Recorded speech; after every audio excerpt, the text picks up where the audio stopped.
किसान साथियों नमस्कार। किसान साथियों, धान के खेत में जब हमारे खेत में बालियाँ निकल आती हैं, तो ये बालियाँ निकलते समय इसमें बहुत से रोग ऑटोमेटिक पे ही पनपने लगते हैं। मगर कुछ रोग ऐसे होते हैं जो पहले हम लोगों को कुछ कम देखने को मिलते हैं और बाद में ये कुछ ज़्यादा ही देखने को मिलने लगते हैं हमारे खेत में। और इन रोगों से होता क्या है किसान साथियों, ये इन रोगों से हमारे खेत में जो उत्पादन है वो दानों की जो भरान की मात्रा है वो काफ़ी ज़्यादा कम पड़ जाती है। दानों में वजनता का परसेंटेज कम पड़ जाता है, दाने हमारे पतले हो जाते हैं, काफ़ी नुकसानदायक रहता है ये। किसान साथियों, ये रोग होता क्या है हम लोग इसके बारे में समझते हैं और फिर समझेंगे कि इसको हम लोग कैसे कंट्रोल करते हैं, कम कैसे इसको ठीक करते हैं। किसान साथियों, जब आपके खेतों में बालियाँ निकल आती हैं तो कहीं न कहीं पर आप लोगों ने देखा होगा कि जो बालियाँ होती हैं, बालियों के ऊपर इस तरीके के धब्बे-नुमा या फिर इस तरीके की धारियाँ-नुमा, जैसे कि इस पत्ती पर हम लोग देख रहे हैं कि जो धारियाँ बनी हुई हैं, ये रोग आप लोगों के खेत में भी देखने को मिल सकता है और बहुत से किसान साथियों के खेतों में काफ़ी बार देखने को मिलता भी होगा। किसान साथी अब सोच रहे होंगे इससे हमारे खेत में नुकसान क्या होता है? किसान भाइयों, सबसे ज़्यादा नुकसान तो इसमें ये होता है कि ये धान की क्वालिटी को ही ख़राब करता है। ये क्वालिटी को कैसे ख़राब करता है? क्योंकि ये एक फंगल जनित बीमारी होती है। इसको शीथ ब्लाइट या फिर पर्ण झुलसा रोग बोलते रहते हैं। किसान साथियों, ये जैसे कि हम लोग जानते हैं, जिस पत्ती में लगा है ये सबसे लास्ट पत्ती होती है पौधे की और इसी यही झंडा पत्ती कहलाती है और झंडा पत्ती का ही पूरा योगदान रहता है धान की उत्पादन बढ़ाने में। क्योंकि ये पत्ती जितनी अधिक चौड़ी मोटी हमारी होगी, उतना ज़्यादा हमारे खेत को, हमारे पौधे को पोषण मिलेगा। और जब ये पत्ती जब हमारी प्रभावित हो जाएगी इस तरीके से, इसको आप लोग ध्यान से देखें किसान भाइयों, ये देखो पूरी पत्ती हमारी इतनी ज़्यादा प्रभावित हो चुकी है कि इसमें क्लोरोफिल के निर्माण के लिए जगह ही नहीं बची है कि इसमें क्लोरोफिल कहाँ पर बने। किसान भाइयों, जब पौधे में क्लोरोफिल नहीं बनेगा, इसमें जब पोषण ही नहीं पूरी तरीके से जाएगा, क्योंकि ये अपना भोजन जो पौधे बनाते हैं ये सूर्य के प्रकाश में अपना भोजन बनाते हैं और इस जैसे ये पत्ती है जो प्रभावित हो चुकी है तो इसमें इतने भाग में क्लोरोफिल जाएगा, मतलब प्रकाश संश्लेषण होगा, इस इतने भाग में नहीं होगा। इतना काम पूरी पत्ती को करना था, उसके लिए अब इसमें 50% से कम ही मात्रा बची है पोषण बनाने के लिए। तो ऐसी दशा में ये पूरा पूरा पोषण नहीं बना पाएंगे।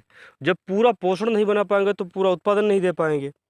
किसान भाइयों, आप लोग जैसे कि इस खेत में इस दशा में आपका भी खेत है, मान के चलो बालियाँ निकल आई हैं।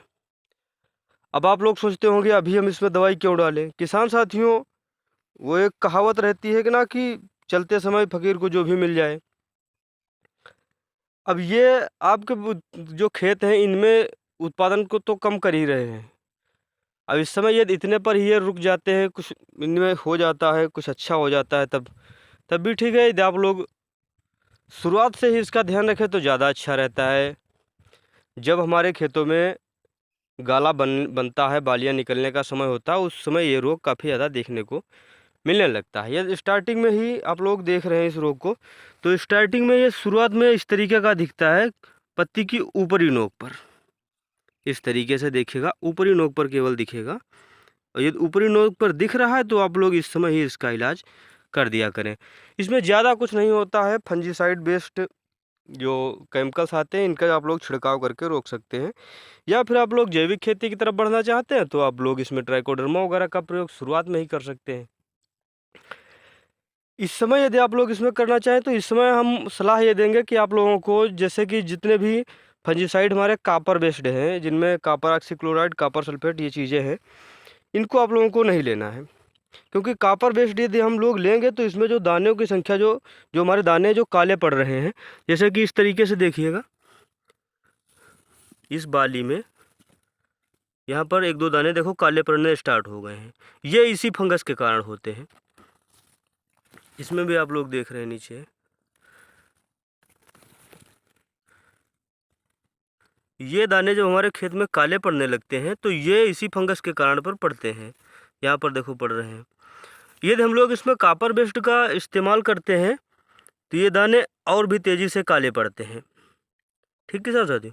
तो हम लोगों को इसमें कॉपर बेस्ड नहीं लेना है, बाकी की अदरवाइज जो फंजीसाइड हैं उनको इस्तेमाल करना है, जिसमें आप लोग मेटालॉक्सिल, साइमोक्सिल या फिर एजस्टॉर्बिन, इन दवाइयों का आप लोग 1 से सवा ml पर लीटर पानी के हिसाब से मिला करके छिड़काव कर दीजिए। उसके साथ साथ में आप लोग एक और बात का ध्यान रखें, जैसे कि इसमें आप लोग देख रहे हैं यहाँ पर एक बाली है जो तनाछेदक के कारण नुकसान हो चुकी है। ठीक किसान साथियों, ये तनाछेदक है, तो इसमें आप लोग डालना चाहते हैं तनाछेदक के लिए, या इसमें जो गंधी लगती है जिस कारण इसमें जो बालियां हैं इनका रस चूस लेते हैं कीड़े, तो उनकी भी दवाई इसी के साथ में मिला करके डालें।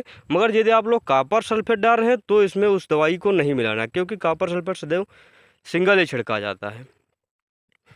इसको भी आप लोग मिलाना चाहें तो मिला सकते हैं। इसमें आप लोग इमिडाक्लोपिड या फिर क्लोरोसाइपर 20% का घोल मिला सकते हैं, वो भी मिला करके डाल सकते हैं। आप लोगों को कैसी लगी जानकारी आप लोग हमें कमेंट के माध्यम से बताएं। धन्यवाद।